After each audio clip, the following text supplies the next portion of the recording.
for very young audiences. Parental guidance is recommended. Ang programang ito ay naglalabas ng sensitibong eksena at impormasyon. Striktong patnubay at gabay ng magulang ang kailangan.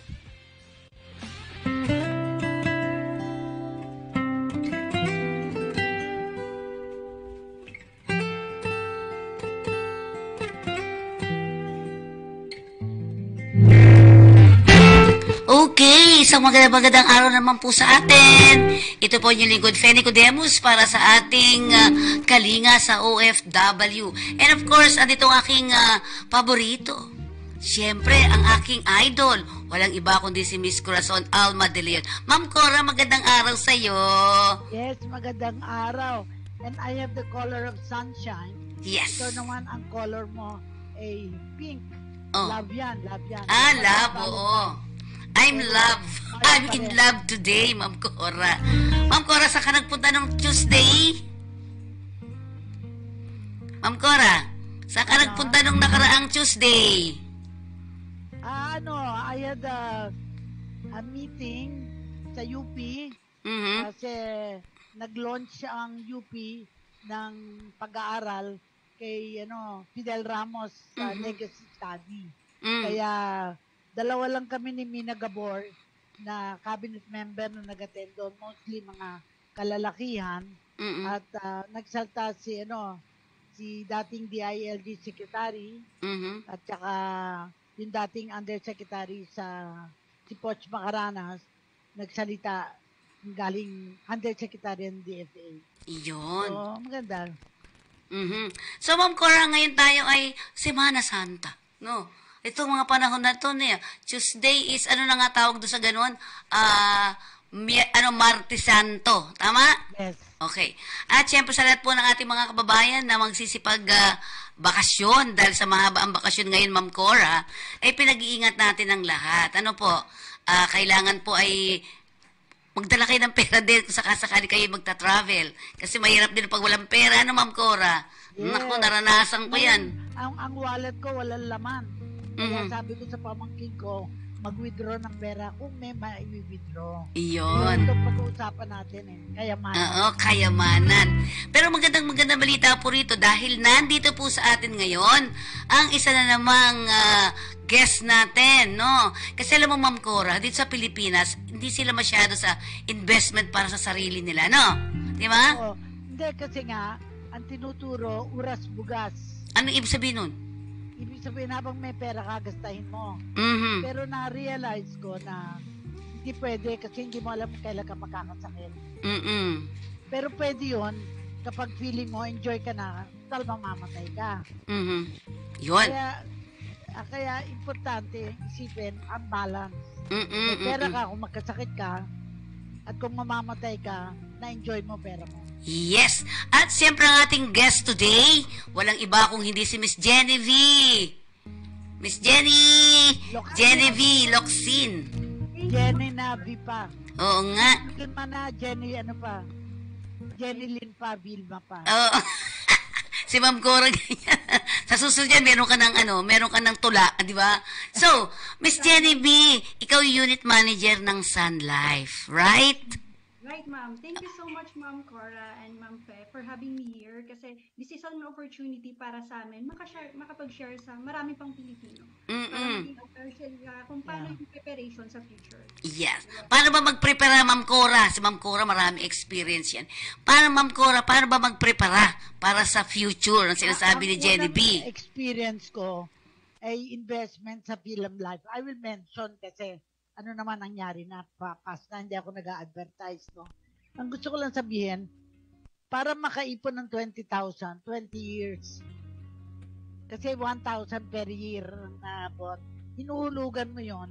So parang hindi ka naman tumubo, pero insured ka during the 20 years na naantay mo. Ewan ko kung ano tawag doon, pero at that time, yun ang madaling-madali sa mga taong gobyerno. Meron pa palaging tinatanong. Kasi ang Film Life, una sa mga naging insurance, ang ganda pa ng building nila. Yung sa Film Life na building sa Iran. Tama, sa may tapat ng hospital ngayon.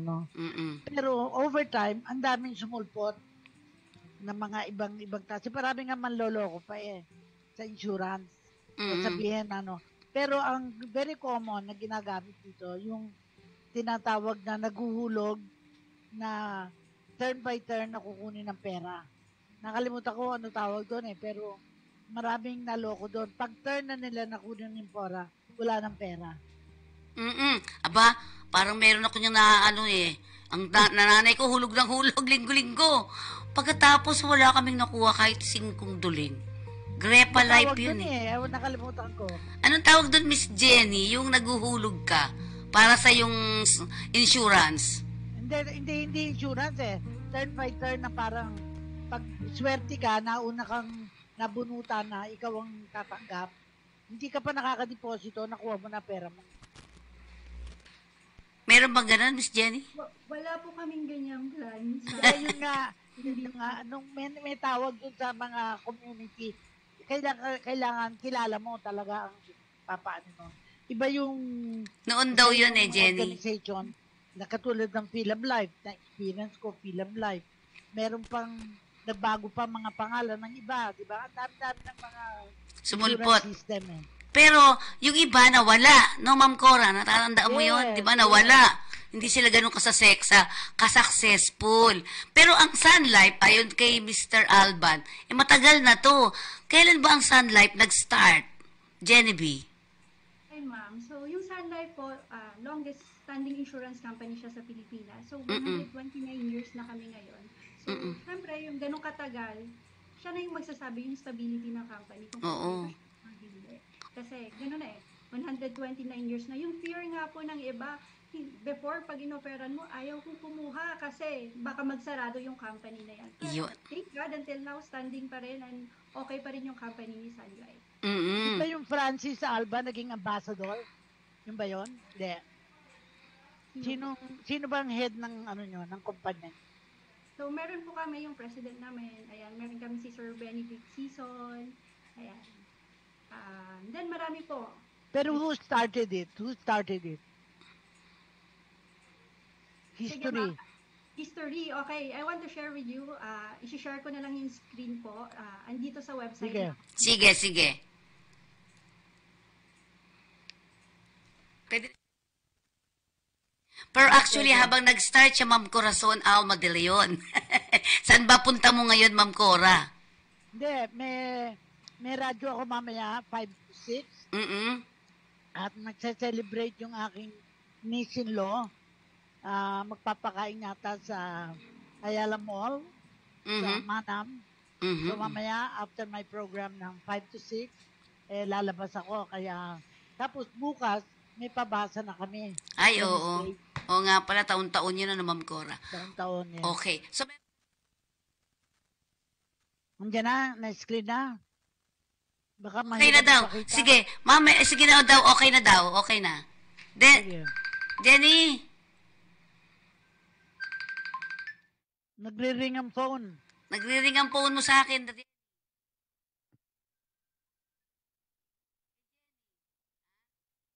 Ma'am, hindi ko siya na-share ngayon. So, ang pwede ko lang na-access ko ngayon yung file ko. Presentation ko tonight. Okay. So, tuhan na lang. Sige. Usap na lang tayo, Jen. Jenny, nag-start ito way back in kasi 1,123 years. 29 years. At 129 years. So, wala pa rin si Ma'am Cora noon. Wala ka pa, batang-bata ka pa naman. Di ba? Pero Ma'am Cora at saka Jenny, ang tanong natin dito kasi, hindi talaga marunong ang mga tao. Hindi nga nila masyadong kabisado yung, sabi, ano ba yung insurance na yan? Hindi marunong mag-insure ng mga tao, di ba? Mga ganong klase. Paano natin masisabi sa mga tauhan na, sa ating mga kababayan, uy, mag-insurance kayo kasi maganda ito. Well, maraming klaseng insurance, di ba? May health insurance. Para kung in case of emergency, may tutulong sa'yo. Meron tinatawag na life insurance. After so many years, tatanggapin mo. Ayokong unahan ng ating resource person, pero ano ang kaibahan ng Sun Life? Yes. Kasi sa pangalan pa lang, nakakaroon ng araw ang buhay mo. So, Sun Life. pero kailangan, ano yung mga kwento ng Sun Life. Okay, sige po. Ma'am, okay lang ka na-share my screen ngayon? Yes, kung Para- pwede na. Sige po, sige.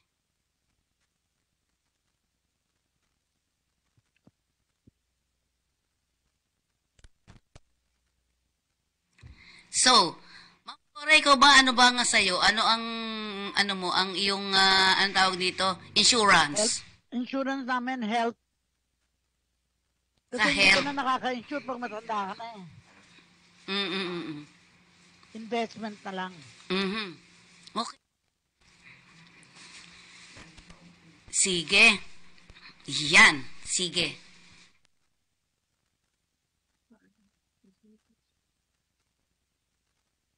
Ma'am, ayan. I would like to introduce myself first para, syempre, i-introduce ko yung background ni company. So, introduce ko din yung self ko. My name is Jenny Vilocsin and I'm an OFW ambassador po. Mostly sa mga clients ko, OFW talaga. So, if you want to connect with me, ito po yung contact number ko. And 5 years na po ako kay Sun Life. And of course, very thankful ako nandito ako ngayon kasi makaka-relate po ako kasi asawa po ako ng OFW. Ayan, mga kapatid ko, OFW. Talaga? Mm-mm. And ang father ko po, former OFW din. And of course, bakit ako mas nakaka-relate pa sa mga OFWs? Kasi po, nag-work po ako sa manning agency before. So, nagpapaalis po talaga ako ng mga seaman. From the moment na nag-graduate po ako, yun po yung naging trabaho ko before ako nag-full-time kay Sun Life. So, yun.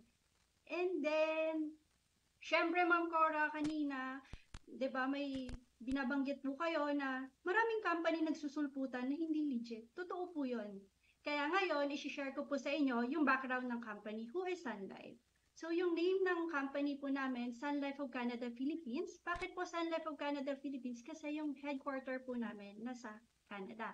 And of course, dito na lang po ako mag-highlight sa Pilipinas po.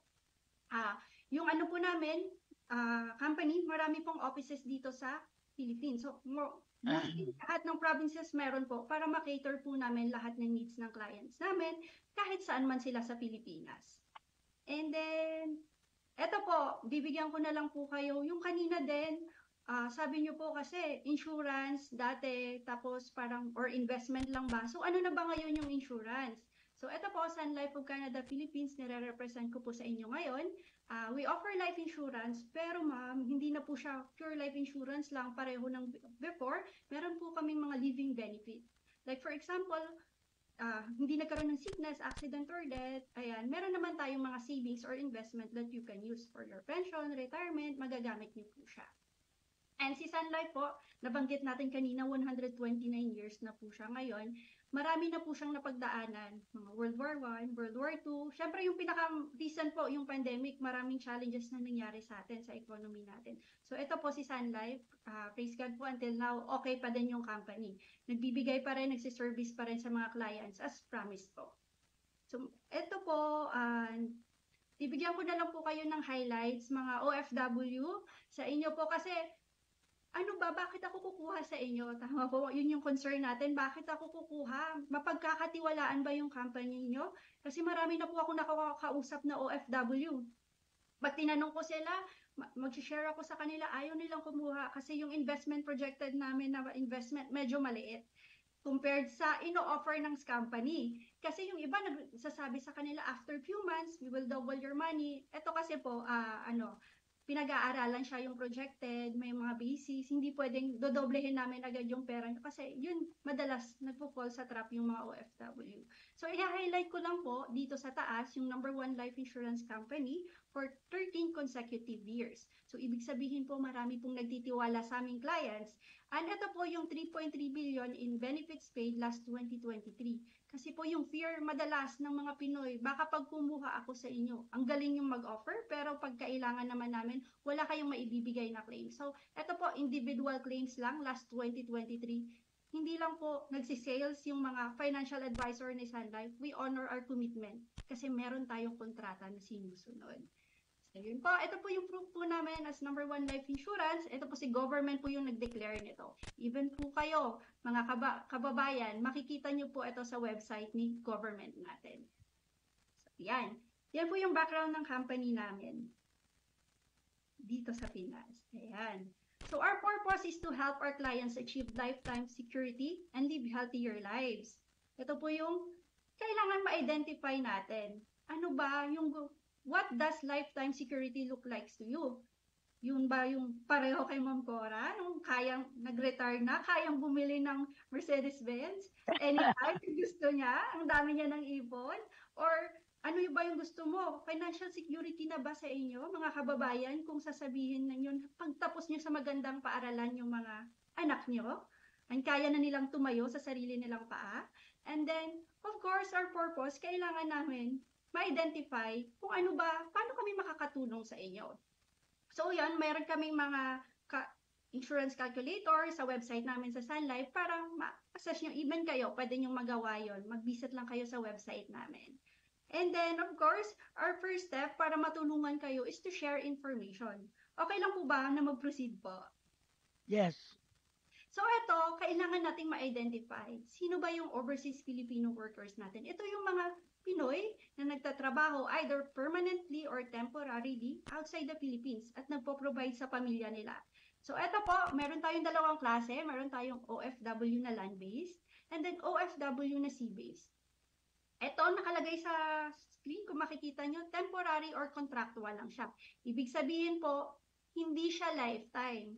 Darating yung point na kayo as OFW, uuwi kayo sa Pilipinas. Yung tanong, sa pag-uwi nyo ba, is that by choice? Meron ba kayong enough fund para ma-provide yung needs ng family nyo at makapag-start kayo ng business or by force? Kasi kailangan ko na mag-retire. Yung edad ko medyo lagpas na sa retiring age, kailangan ko nang umuwi, pero wala akong ipon. So, pero this will not be possible, ang Home for Good na ino-offer ni Sun Life without the help of our dependents. Kasi imposibleng makapag-prepare tayo for our future kung wala yung cooperation ng dependents and family members natin na pinapadalhan natin ng pera and binubuhay natin. So kasi po, 'di ba, ano yung normal reason bakit umaalis yung mga OFW? It's because gusto nila, tama po ba? Gusto nilang bigyan ng magandang family, ng magandang future yung family nila. Ayan. Yes, yun yung reason, tama? So, yung reason na pag-alis nila, gusto kong mabigyan ng magandang buhay yung family ko. Fair naman po siguro na hingin din natin yung tulong ng family members natin. Tulungan nyo kami, or as OFW, tulungan nyo kami mag-save para makauwi din kami ng maaga. So, paano yan? Pwede, oo. Pa-attendan natin ng mga event, or seminar, or talk online para ma-educate yung family members natin. Kasi according sa survey sa TNS, 82% ng mga OFW, pag tinanong mo, are you ready na umuwi na sa Pilipinas? Yung sagot, Hindi ready. Tama, Ma'am Cora, hindi sila ready. And mostly sa reason ng financial. Kasi nga, hindi sila ready umuwi, hindi enough yung fund ko. Yung mangyayari, kung mapipilitan silang umuwi, either yung savings nila or yung family members nila na dependent nila ng OFW sila, pagtatrabahuin nila para makontinue yung lifestyle. So, ang bottom line nun, hindi talaga sila ready umuwi. So, kaya tayo nag-uusap po ngayon para ma-share ko po sa inyo yung mga plans na pwedeng makatulong sa mga OFW, makapag-prepare sila sa future nila at maiwasan yung cycle na aalis ng bansa, gagastos, pag naubos, babalik ulit sa ibang bansa, nagiging routine siya, cycle na siya, hindi tayo makalabas. So, paano natin malalabas yun? Malalabasan yung situation na yun? Magkakaroon tayo ng exit plan. So, eto na po yung... So, ibig sabihin, Miss Genevieve, ang pamilya dapat kasama natin ng mga OFW sa pagprepara din ng kanilang future. No, Ma'am Cora? Yes. Kasi ang mga naiiwan dito, akala nila malakas ang kita. Sila ang gasta ng gasta. Pag ng OFW, mahirap pa rin siya. Okay, sige. Tingnan na nga natin paano makakatulong ang pamilya natin. Tanungin natin to si Miss Sun Life. Yes, yung family po natin, syempre, yung paano makakatulong yung family members natin, ingatan yung perang pinapadala, real talk. Wag, kung hindi naman tayo nagtatrabaho din, kasi hindi naman natin masisisi yung ibang dependents like mga asawa. Kasi kailangan nilang tumutok sa pamilya, pero tulungan natin yung OFW or ang breadwinner natin, paano alagaan yung finances nila. Like magkaroon po tayo ng business or kahit online, kahit sa bahay lang, mag-educate po tayo ng like insurance with investment para habang may ipon kayo, habang nagtatrabaho yung nyo, OFW or yung breadwinner, husband or anak, ayan, pag uwi nila, magpapasalamat sila kasi meron kayong naitabi, natulungan sila. So, yun po. And then, we have plans po, Home for Good plans from Sun Life, especially nagawa po ito para sa mga OFW para matulungan unti-unti. Pero disclaimer lang po kasi may makikita po kayong mga premium rates, start at, pero depende po ito sa age, gender, lifestyle, of course, budget, kasi yun yung normal na reason. Ayaw ko kumuha niyan kasi baka hindi pasok sa budget, or of course, the work and the location ng client. So, yun. Ito po, isi-show ko po sa inyo. Meron po kaming package na pangarap, magkasama-sama ang buong pamilya. For good, posible na po. Merong starts at 100. This is more on investment. 100 pesos? Yes, investment po siya. Ayan, kung halimbawa, starter pa lang, this is good pang mga starter, hindi kaya, ito lang muna yung simula. Pwede po. So, hindi naman namin sinasabi, Ma'am Cora and Miss Pe, na dapat buong sahod natin ilalagay natin dito. So, unti-unti lang. And then we have the package na balikbayan pero hindi balik sa kahirapan na OFW package, retirement plan siya. Starts at 10,000. So, kung pasok sa budget, like kahapon yung nakausap ko, pasok sa budget niya yan, yun yung kinuha niya. Pero wag po kayong mag-alala, may mga options po talaga. Dapat within the budget lang kasi hindi pwedeng kumuha tayo ng plan na hindi kaya ng capacity. Sabi nga ni Ma'am Cora, kung meron kang ipapasok, kung meron kang ibabayad, no Ma'am Cora? Yes. Napakahirap magsimula ng savings and investment nga. Totoo yan. Income. So, meron din pong pangarap na makapagtapos at mabigyan ng magandang education yung mga kids, starts at 5,000. Meron ding planong pag-uwi, kayang-kaya pala. Sabi, di ba, parang imposibleng makauwi na ako kasi minsan pag tinanong mo, bakit ka naging OFW or gano'n ka ba katagal dyan, yung sagot nila, Ma'am Cora, Ma'am Fe, sabihin nila yan. Mga 3 years lang, mag-iipon lang ako, 5 years. Pero minsan, pag tinanong mo, ilang years ka na? 13 years. 20 years. 15 years na.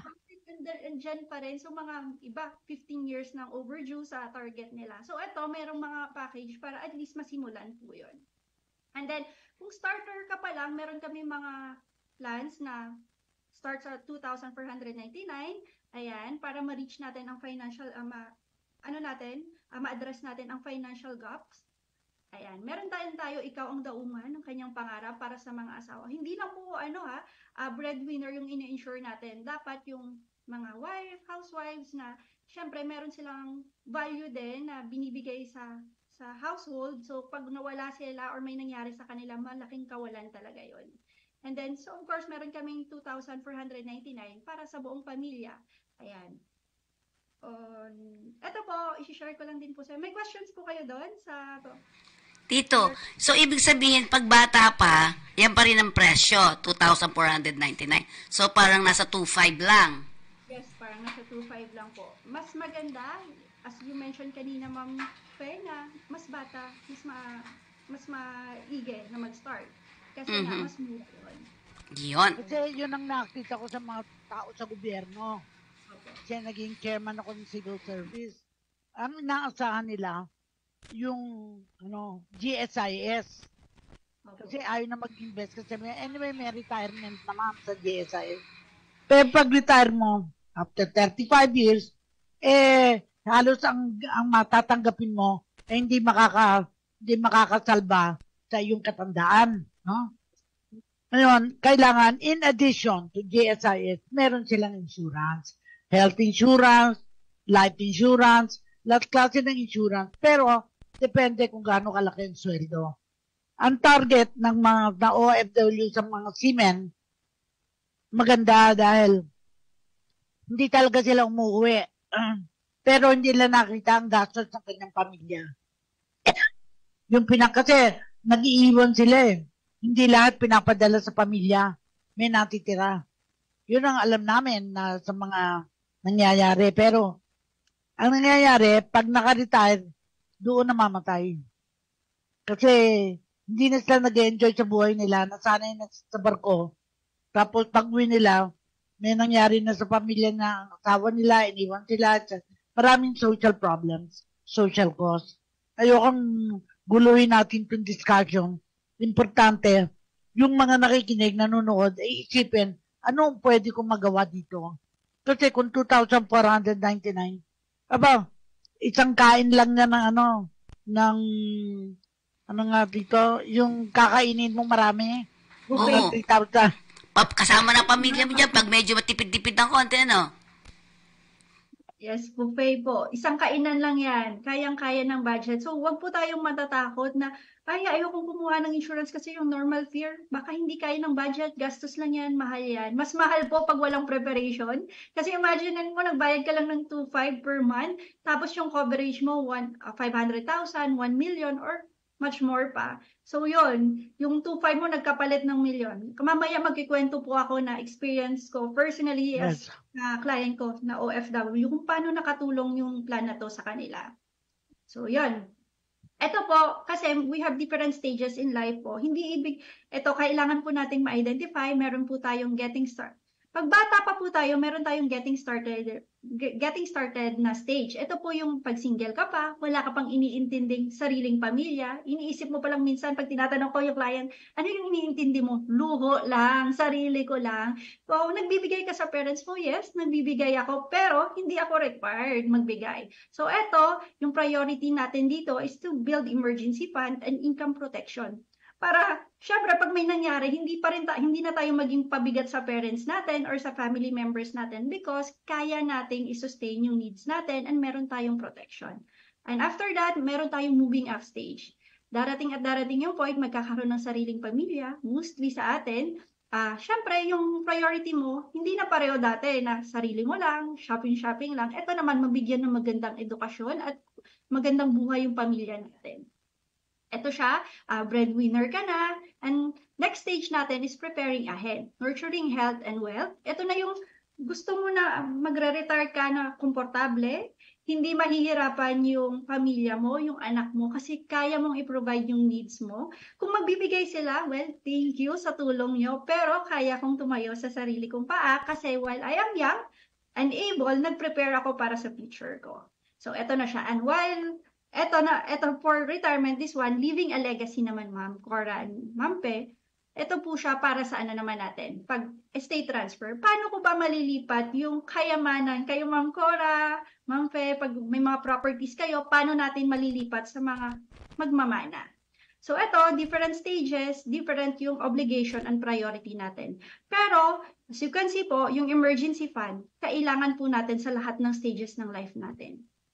And then, parang may mahuhugot tayo, parang yung sungka na sinasabi ni Ma'am Cora kanina, na kailangan natin may maipon.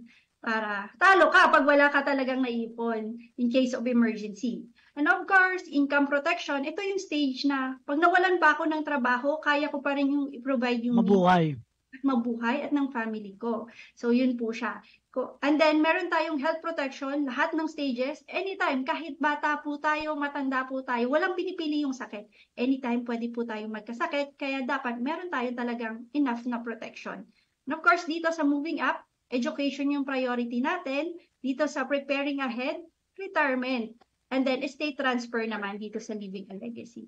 And just like emergency fund, health protection, savings for milestone, kailangan din natin ng savings sa lahat ng stages ng life natin. Para in case na kailangan natin ng pera, hindi po tayo mahihirapan. So, eto po siya yung stages natin na kailangan nating ma-address. Hindi pwedeng, nung bata ako, kumuha ako ng isang plan, nag-prepare ako, worth, let's say, yung coverage, 500,000. Kung iisipin natin, Ma'am Cora, Ma'am Faye, yung 500,000, kaya kasi hanggang mag-retire or kukulangin po. Kukulangin talaga siya. So, yun po. And then, ito lang po, yung financial pyramid.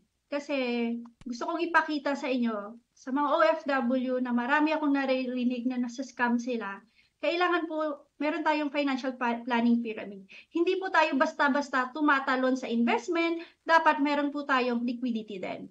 Manage your liquidity, dapat, sabi nga ni Ma'am Cora, napaka-imposible pag walang pera naman, mag-start ka ng savings. So dito, dapat meron tayong income din para sa everyday needs natin, mga pangbayad sa utang, in case of natural calamities and pandemic. Nung pandemic, na wala ng trabaho, kaya mo pa rin mabuhay. Kasi nga, meron kang na-set aside na pera. And then temporary job loss or business disruption. Next dyan po, kailangan natin, next po is kailangan natin ng protection. Ito na po yung madalas na nasiskip po ng mga Pinoy. Ayaw natin kasi ng life insurance eh. Pero ito kasi yung protection na to in case of illness, accident, or disability, or even death, meron pong sasalo sa ating kumpanya. May makukuha tayong pera, hindi natin kailangang ubusin yung savings natin para pang paggamot natin. Bakit? Hindi manggagaling sa bulsa mo yung pera sa medical expenses mo kasi si insurance company or si Sun Life yung magbabayad for you. So, okay ba yun? Gusto niyo po ba yun na para mga OFW na yung pag nagkasakit tayo, hindi natin kailangang bumunot ng pera sa bulsa natin. Merong company na sasagot sa atin. And hindi lang basta 10,000 or 50,000, umaabot 500, 1 million, or millions of pesos yung pinag-uusapan natin dito para hindi kayo mahirapan. Ayan. And next natin naman is wealth accumulation. Ito na po yung bago tayo mag-invest, dapat nakapag-build tayo ng foundation para sa liquidity, protection, before tayo mag-jump sa wealth accumulation or investment. Madalas po kasi ayaw okay sa liquidity, kahit konti lang, tapos magja-jump na sa investment. So, yung foundation natin, hindi siya strong. Anytime na may mangyari, pwede siyang mag-collapse. Dito na po tayo, nag-i-invest para sa educational retirement, life milestone, business venture, and mid-term and long-term savings. And lastly, syempre, transfer ng mga properties natin. May mga tax po kasing binabayaran. And then, syempre, legal paperworks, may bayad po yan. So, yung iba kasi, pag hindi nakapaghanda dito, Ma'am Cora and Ma'am Fe, yung mangyayari nun, yung properties pwedeng kunin ng gobyerno pag hindi nila na-transfer sa kanila at nabayaran ng tax, or kailangan nilang ibenta yung other properties para makuha nila yon, yung properties na ipapamana. So, kung gusto natin magkaroon ng smooth transfer ng lahat ng properties and asset natin sa mga loved ones natin, beneficiaries natin, dependents natin, kailangan talaga natin mag-prepare for that. Ito po yung binabanggit ko kanina, ma'am, na ayaw kasi ng mga Pinoy ng protection. So, kung may gap tayo dyan, in case of illness, accident, or disability and death, paano, sino yung sasagot sa medical needs nyo? Either uubusin mo lahat ng savings mo para sa future mo sana, and then yung investment mo. Kailangan mo ding magamit para makarecover ka. Unlike kung meron tayong insurance, mabibridge yung gap na yan. Hindi natin kailangan gamitin yung savings natin kung sana, pang day-to-day expenses natin yan, and then pang future natin sana yan, kasi meron tayong protection. Sagot ng Sun Life yung illness, accident, disability, or death. So dito po ma'am, meron po ba kayong ano ang minimum at maximum na dapat na bayaran? Minimum and maximum, as mentioned kanina. Ilang taon? Okay, ilang taon. So we have one single pay, na isang beses ka lang magbabayad, okay na. Meron kaming mga limited na quarterly. We have 5 years, 10 years, 20 years, regular pay. When we say regular pay, ma'am, minsan 88 years old, 100 years old, pero much better kung limited pay para matapos nyo siya agad and mas makakasave kayo pag mga limited pay siya. So, yon. Okay. Ma'am Cora. Yes. Marami ang dinidiscourage na bumili ng bahay.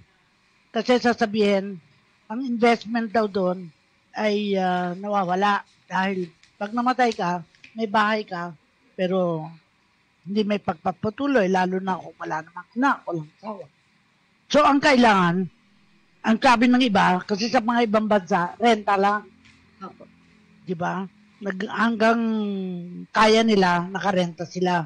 Tapos kung can afford na sila, saka sila bibili. But sometimes it's too late. Matanda na sila by the time bumili ng bahay. Hindi matugunan ang pangangailangan. Sa Pilipinas, sa aking palagay, dapat may programa. Sino ang dapat? Kasi ang gobyerno palaging sinasabi housing. Pag hindi mo naman kailangan tugunan pa kay ang housing, bakit mo gagastahin ng pera mo sa housing samantalang may di ba ka pangangailangan? So may mga ganon desisyon na kailangan may advisor na nagsasabi, at your level, ito pa lang ang kailangan mo. Kailangan mo, meron kang yung basic needs mo. Kasi, ang iba, kaya kailangan may transportasyon, ang hirap ng sasakyan. And yet, kung tayo magaling ang transportation system, hindi mo kailangan sasakyan. May mga ganong desisyon. Katulad no, Fe, kayo ba ay may sasakyan na? Nakabubuti ba sa inyo na may sasakyan na kayo o wag na muna at gamitin ng public transport? Ako mahirap kasi sumakay. Yun. Mahirap ang sumakay ngayon sa mga public. Yes. Di ba? Yung mga ganon. Pero, so, kailangan may sasakyan. Usually, jeep muna. Tapos kotse. Tapos van. Parang nile-level ang kakayahan. So, may katanungan dito, Ma'am Cora. Ay, meron ditong sabi, si Ger Ekagaawan. Eto. OFW din po ako. Proud Sun Life Holder. Thanks, Ma'am Jenny B. Luxin. Yan, Ma'am Jen. Yan ang sabi. Dito, nag-text sa atin. Ano? Yan. Ryan po. Oo. Sila Gianna Cristel Manzano, Jennifer Nicodemus. Si Santiago Abisilia ay nasa Saudi Arabia. Yan. Si Art naman ay nasa Kingdom of Saudi Arabia din. Carlito, ganun din. Si Miss Mila Lapos ay nasa KSA din. Si Marides ang nasa Houston, Texas. Ayan. Paano nga pa sila makakasali dito sa Sun Life? Hi, Ma'am Jenny. Pwede po tayong mga OFW clients po natin. Ano lang po tayo, careful lang po tayo pag gumawa tayo ng insurance. Be reminded, dapat dito kayo sa Pilipinas, ang yung advisor nyo dito sa Pilipinas. Baka may ma-encounter po kayo na advisor na, sige kumuha ka kahit nasa ibang bansa ka. Huwag po kayong kukuha kasi mabuboid po yung contract nyo. In case na kailangan nyo yung mag-claim kayo sa future, hindi kayo makakakuha. Kasi nga, wala kayo sa Pilipinas. Dapat dito nagpirma within the Philippines lang. So, ibig sabihin, dito lang tayo kukuha itong mga OFW natin to. Yes po. Tama? Dito lang. Huwag po tayong magpapadala pag nagsabi, sige, okay lang kumuha kayo ng insurance kahit andyan kayo sa ibang bansa. Kasi nga, dito lang po yung transaction dapat.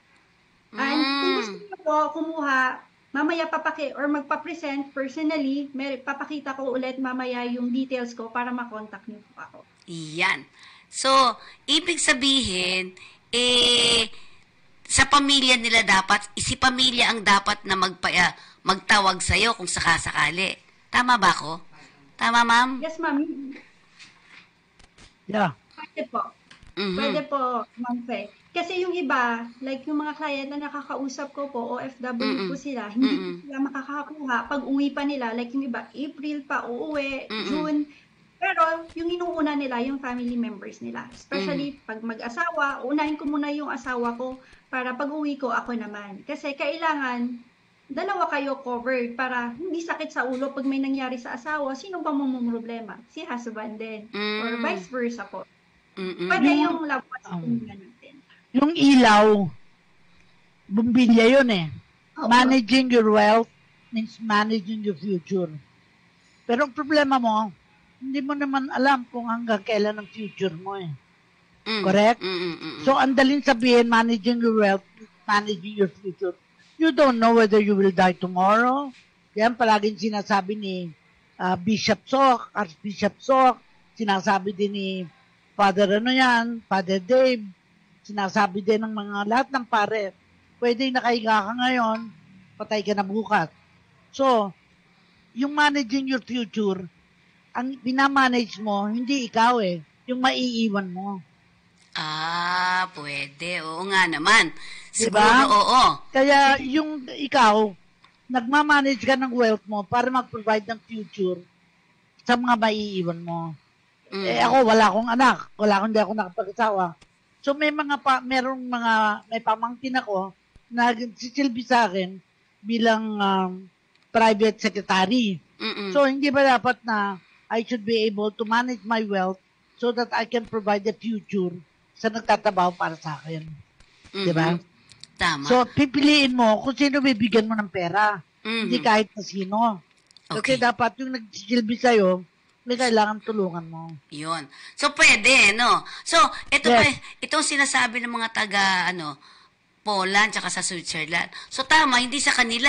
Pero, paano nila masisiguro, Miss Jenny B, na pagpasok nila dito, Ay, alam na alam nila. Kasi di ba, Ma'am Cora, sa iba, sige, magbabayad ka na lang ng ganon, basta-basta, walang kausap, walang assessment. Sa Sun Life, ganon din ba? Miss Jenny? Yun. Hindi siya pwedeng wala kang assessment kasi kailangan namin ma-identify ano yung plan na pasok talaga or bagay sa client namin. Hindi pwedeng lahat for example po yung gamot, hindi naman pwede para sa lahat yan.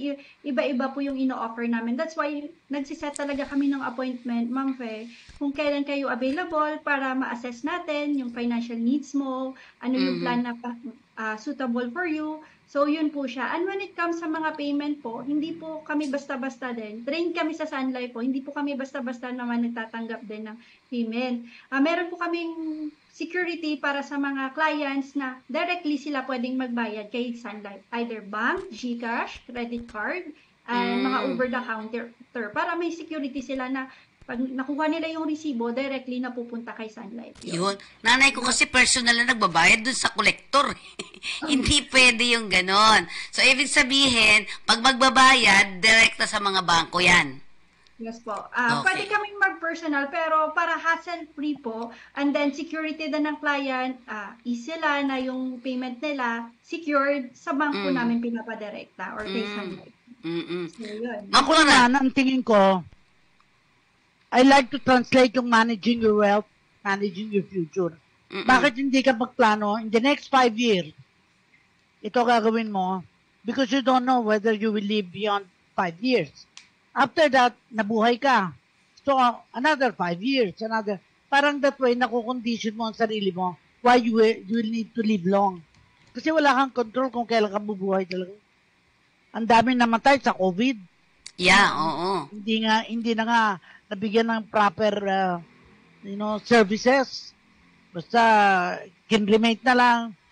Walang mga bisita. Ayokong mangyari yun sa mga taong parang na-COVID. So, Miss Jenny, paano yung paghahanda ninyo? Halimbawa, marami nung nakaraan, nagkaroon ng mga COVID, yung mga kliyente ninyo. So, kung naggaganon, di ba dito marami kasi kasama sila doon sa sakit, di ba? So ang daming nakinabang doon nung nakaraan dahil sa mga miyembro niyo ay nagkaroon din ng virus na ito. Tama ba? Yung yung kontrata, yung COVID kasi before, hindi pa siya kasama sa mga naka-list down. Yes. So po, kasi bago yun nung 2020. Yes. Lahat ng insurance company, hindi pa na-anticipate na merong ganong sakit. So, mostly doon, sa mga sickness ng COVID, nung pag-start ng COVID na yon, hindi pa siya kasama sa mga covered. Pero yung mga death benefit po, marami pong nakaklaim din po. Yun. So, may death benefits nga pala. Oh. Ma'am Cora? Ang nagkaroon kami ng karanasan na bumili ng klase ng insurance na pag namatay ka, they will take care of yung mga kakailanganin pag namatay. At the time, pinakamalaki na 120,000. I will not mention the company. Pero nagkaroon ng problema yung kumpanya. Yung pera na yon parang nawala na. 120,000 ang binayad. Kasi yun ang pinakamalaki at that time. 120,000. Ngayon, ang tanong ngayon, di ba may insurance company, merong insurance commission that looks at this and say, magsak yung kumpanya na yon, ang mababayaran lang, hindi na 120,000, 20,000 na lang. Kasi nawala yung pera Pero parang hindi maliwanag sa mga tao na if this happens, itong mangyayari. Walang predictability, kaya yung managing the future, napaka-nebulous yan Kasi anong future ang hinahanap?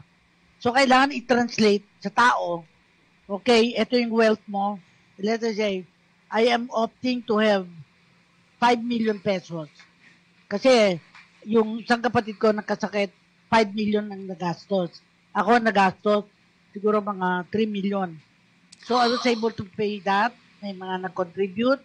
Pero ang tanong ko sa sarili, paano kung magkasakit ako na 5 million? Di ba dapat may pera ako na 5 million? So, yun. ina-address natin yon yung concern na yon na. Kasi alam nyo na po yung pag nagkasakit, 5 million, 3 million yung kailangan natin para makarecover. That's why po kumukuha tayo ng life insurance with health coverage para hindi buong 5 million. Let's say, ma'am, meron yung, share ko na lang po sa inyo. Meron kaming client na nagbayad po siya, more than a year pa lang siya nagbabayad sa plan. Tapos, at age of 27, nagkaroon na po siya ng cancer. So, yung plan na yun, yung nabayad niya lang 100,000 pa lang. Pero yung coverage niya, 4.5M. So, nakuha niya po yung 4.5M na yun. So, imagine natin, minsan nangihinayang tayo sa 100,000 na hinulog natin, pero yung kapalit nun, 4.5M. Yes. So, yung nangyari naman doon, nakapag-focus siya sa recovery niya at gumaling siya. So, yun po siya. Pag may insurance tayo, hindi tayo kailangan maglabas ng 5 million sa bulsa natin para pang paggamot natin. Merong insurance magbabayad for us. Yun yung purpose ng insurance. Aba, maganda pala. Yun ano. Diba? Kasi yung coverage niyan, life insurance, health insurance. Yun. So, maganda. pinag-uusapan ko. Sige. Ngayon, kami ni Fe, ano naman ang benepisyo sa amin kung kami mag-advocate, mag-recommend ng kukuha ng Insurance. wealth accumulation, wealth protection, managed liquidity. Parang tuturuan. Kasi right now, ang advocacy ko sa mga bagong nagtatrabaho, Yes, ma'am. na kung pwedeng kumuha na kayo ng life insurance. Kasi hindi nyo alam hanggang kailan kayo mabubuhay. So, pag nagturo kami ni Fe, si Fe magtuturo yan sa OFW. Ako sa mga government employees. Kasi meron akong nalaman na nag-retire sa amin, lumipat sa isang mas magandang kumpanya, pero nakuha na niya ang retirement niya. So pag lipat niya sa isang kumpanya, wala siyang retirement. So ngayon, nasa indigent list siya kasi dinadialysis siya. Pati yung kanyang anak, dalawa sila tumatanggap, I think sa social welfare, ng parang 5,000, tigisa sila, 10,000 every 3 months. Mahal ang dialysis Kaya ako mismo naniniwala, dapat pang-ipunan kung kakailanganin dialysis. Yes, ma'am. Miss So, Jen. yung sabi kanina ni Ma'am Cora, paano pag naging advocate? Yung maganda po sa Sun Life po, wala po kaming age limit. Kung kung kayo po ni Ma'am Fe and Ma'am Cora, willing po kayo maging advocate ni Sun Life, open po si Sun Life maging partner nyo din, maging financial advisor din po or partner nyo po. So, yun, pwede nating i-discuss after po. Ayan. Bigay ko number, Tayo Ma'am na Cora. tayo na, Fe. Financial advisor na tayo. Advisor. Hindi Okay. advisor. Advisor. Kasi hindi tayo sir. Advisor tayo. Okay. Tama nga rin naman, di ba? So, actually, maganda rin pala, no? Kaya lang, alam mo, Miss Jenny, kailangan talaga laging ipapaalala sa ating mga kababayan. Tama si Ma'am Core. Dapat may nagsasabi sa kanila, oy, eto dapat ang gagawin nyo, ganyan-ganyan, di ba? Yan, liquidity or cash flow, tuturuan pa rin natin sila, di ba? Po. Yun yung sinasabi ni kanina ni Ma'am Cora. Imposible yung mga bagay na savings na yan kung wala tayong cash flow and liquidity. So, kailangan talagang may source of income. Wala pong kita sa paghiga po. Kailangan po nating magkayod, magtrabaho para lumabas po tayo. Ayan. Kaya yung tumatanggap lang ng ayuda, walang forever ang ayuda. Yes. Kaya gamitin yung ayuda, maghanap buhay kayo. Pag nagkaroon kayo ng continuous income source, nakalagay pa dito, safekeeping cash through bank deposit. Maraming wala lang sa bangko kasi kinukuha na lang sa ATM Yung mga tumatanggap ng ayuda. Tapos yung diversifying to other short-term financial instruments. Hindi nila alam yun for better returns. Kangino, kasi maraming manloloko sa ngayon Ang unang naloloko yung OFW. Siguro, Ma'am Cora, minsan tayo. Gumawa tayo ng isang parang forum doon sa mga doon sa mga nag-public di ba? At pagsalitain natin itong si Miss Genevieve doon. Di ba? Lalo yung mga bata-bata pa talaga na nasa public. Yes. Di ba? Yung Magsimula government. tayo sa 25 years old Yes. at magre-retire yun 65. Yeah. 40 years na meron silang pinaplano para liquidity or cash flow. Never na walang pera. Katulad nga ako ngayon, wala akong pera, nag-aantay ako ng mawi-withdraw ko para yung mga babayaran kong mga gastusin. Dahil may pabasa ako bukas. Kaya I am ready with an emergency fund. Yun ang kukunin mo, nakadeposito. Anytime makukuha mo dahil palagi kang may pera. I think the word is very important. Palagi kang may pera. Kaya lang, maaaring wala sa wallet mo ngayon, pero accessible ang pera. Accessibility is importante. Miss Jen? Yes, ma'am. Tama po yun yung emergency fund. According sa expert, we have to have 3 to 6 times ng monthly salary natin na yun yung dapat yung emergency fund natin para in case may emergency sa atin, meron tayong allowance na 3 to 6 months. Like for example, nawalan ng trabaho, we have 3 to 6 months para maghanap ng trabaho. Or pag nagkasakit, meron tayong 3 to 6 months para mag-recover, makapagtrabaho tayo ulit. So yun yung value ng emergency fund. In case of rainy days, may mahuhugot tayo. Tulad ng sabi ni Ma'am Cora kanina. So, sa emergency fund, tinatago natin yan sa bank deposit like current account, savings account, and time deposit para mabilis natin silang ma-access. And of course, we have Sun Life Prosperity Starter Fund, yung parang mag-invest tayo ng kaya namin 1,000, 100, or 100 lang, ganyan. Pwede tayong mag-start nun. Para yung... Ipaliwanag mo yung Sun Life Prosperity Starter Fund. Kasi po, very interesting yun. Yes. Yung Sun Life Prosperity Starter Fund, for example, ma'am, yung kaya pa lang ng client na mag-save ng 500 or 100 pesos or 1,000, pwede siya magunti-unti mag-invest doon. Para yung money niya, may opportunity to grow and mag-earn interest like 4%, 8%, or 10%, depende sa stock market natin. So yun, habang naguhulog siya, may possibility na mag-grow yung money niya doon. So more mutual naman to, wala siyang kasamang insurance. So, yun po siya, yung prosperity fund namin. Kasi ako gusto kong bigyan ng pera ang mga apo. Yes. Bilang naman yung apo, no? Kaya alam na alam. So, yung perang dinideposit sa pangalan na ng mga apo. Wow. Pwede po yan. Yung iba po talaga yun yung kinukuha nila. Kumukuha sila ng Sun Life Prosperity. Imbes na, syempre, hindi pa alam i-manage ng mga bata yung fund nila or yung bigyan mo ng pera yan. Yung money nag-grow para unti-unting mag-build siya. Pag sa future nila, pwede nilang magamit yung fund na yun. Or turuan natin. So, yun siguro ang dapat natin pag-aralan. Sun Life Prosperity Started Fund. Kasi ang bibigay mo hindi na para sa iyo eh. Yung mga gusto mong pamanahan. Tama, pwede. Ma'am Cora, kasama ako dyan. De, pero ang tanong natin, yung mga bata, gusto rin natin turuan na matutong gumamit o mag-save, no? Kasi nakita ko kanina, may 100 pesos ba a month? Tama ba ako? Sa panood ko kanina, gusto ko sanang turuan yung aking apo, oy apo, mag-ano ka dito kasi 9 years old ka pa lang. Di ba? Parang ganon. Kung makakawa siya ng 500, di ba? 500 a month, pwede naman di ba? Pwede po. Ma'am, meron yung mga challenge nila sa mga anak nila, hindi marunong mag-save. Yung gagawa nila, sige, i-challenge kita, kung magkano yung isi-save mo, kung naghulog ka ng 500, maghuhulog din ako ng 500. Para siyempre, mas ma-encourage sila na, sige, mas bilisan ko or damihan ko yung pagsisave ko para mas lumigay. Pwede. Di ba, Ma'am Cora, sa mga bata, matuto silang mag-savings, hindi yung puro na lang bili na ng load. No? Kalaruan.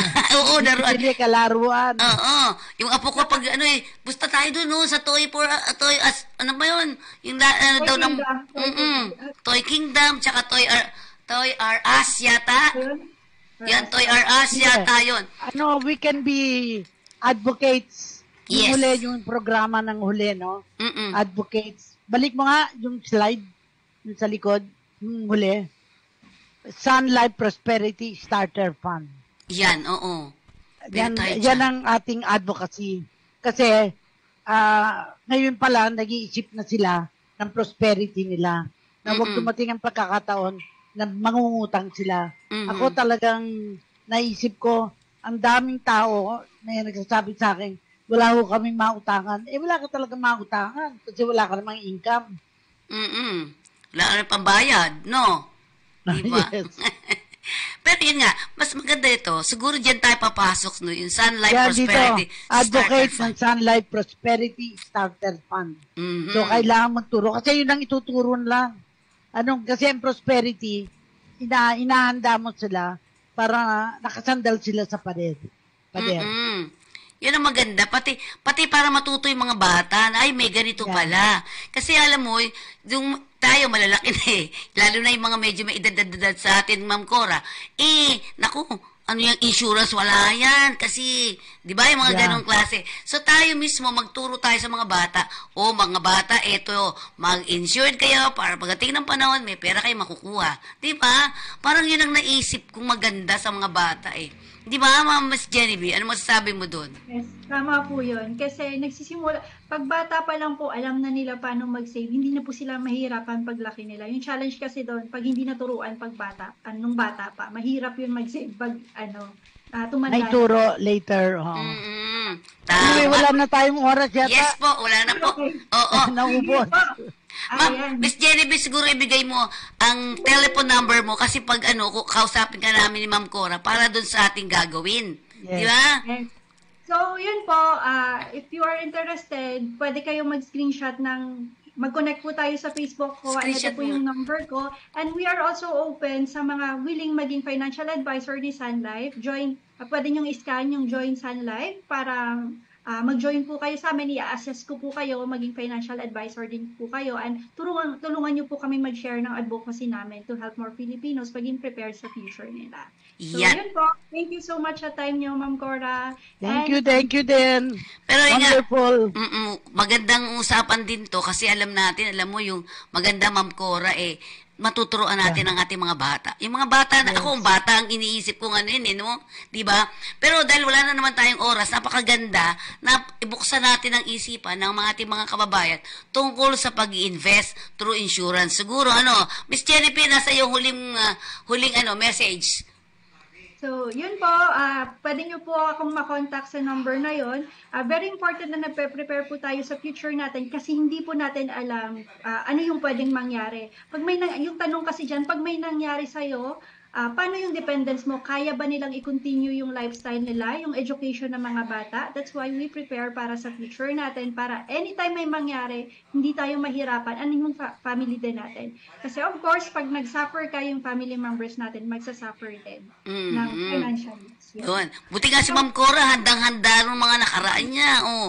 Ilang beses nagkasakit si Ma'am Cora. Sige. Ma'am Cora, nasa yung huling mensahe naman para sa ating sa impilan natin.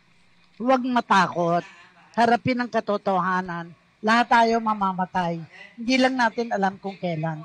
Kaya hindi magandang handa tayo. Huwag tayong matakot. Labanan natin yung pagkakasakit. Tiyakin natin na meron tayong kinabukasan.